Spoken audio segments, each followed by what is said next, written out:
Story house রাতে 1000 সাহস আছে তো। নমস্কার সবাইকে, পিতৃ স্টোরি হাউসের 90 নম্বর এপিসোডে তোমাদের সবাইকে স্বাগত জানাচ্ছি।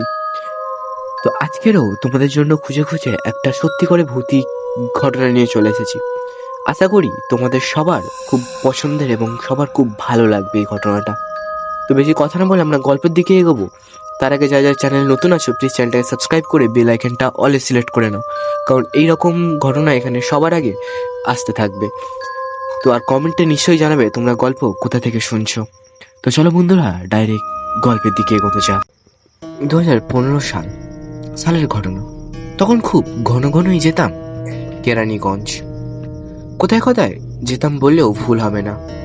আসলে আমাদের পুরান ঢাকা থেকে অদূরে হওয়ার খুব সহজে গ্রামীণ জনপদের পরিবেশে একটা আমেজ পাওয়ায় দারুণ জায়গা হচ্ছে কেরানীগঞ্জ।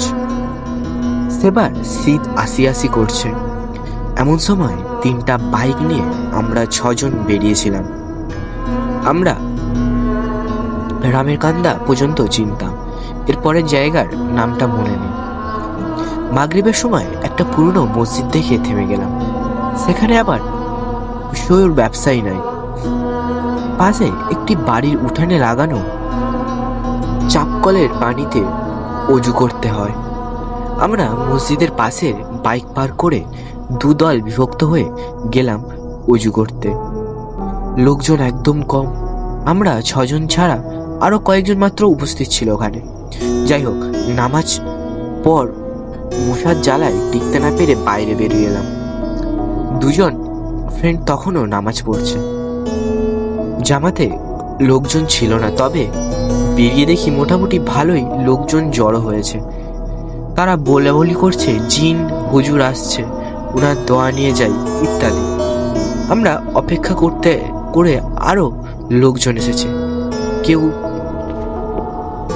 পানির অথবা তেলের বোতল নিয়ে উপস্থিত, সাথে মুরগি, খাসি, ভেড়ার উপর প্রভৃতি। আমরা তাচ্ছিল্য করে বললাম, মানুষ হুজুরের খবর নাই, এখানে আবার জিনের হুজুর এসেছে।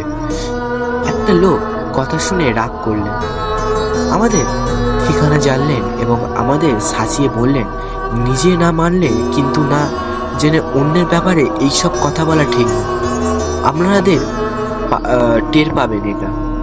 একদম গায়ে না মেখে আমরা ঢাকার উদ্দেশ্যে রওনা হলো। আশ্চর্য ব্যাপারগুলো তখন শুরু হলো। একদম পচা গলা একটা গন্ধ আমরা সবাই পাওয়া শুরু করলাম, এবং জায়গাটা ছেড়ে কয়েক গজ দূরে যেতেই আমাদের একটা বাইক গেল বন্ধ হয়ে।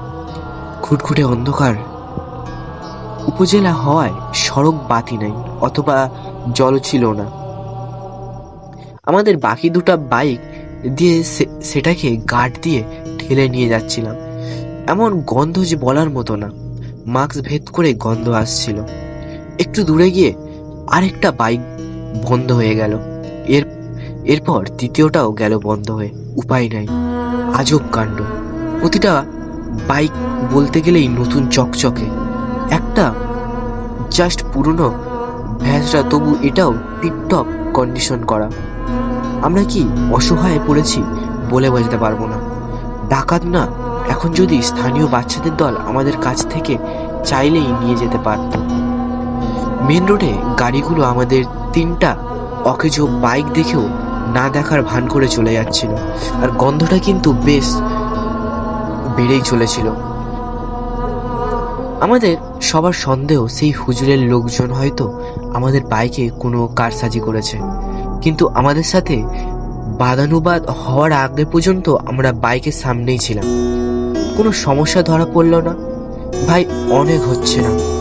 হাঁটতে হাঁটতে ঠেলতে ঠেলতে একদম ডায়মন্ড মেলা লাইন পর্যন্ত এসে পড়েছি, আর জোর নাই চলার। এখানে কারখানার সদর দরজার সামনে বেশ জোরালো আলোয় জিরিয়ে নিয়েছি।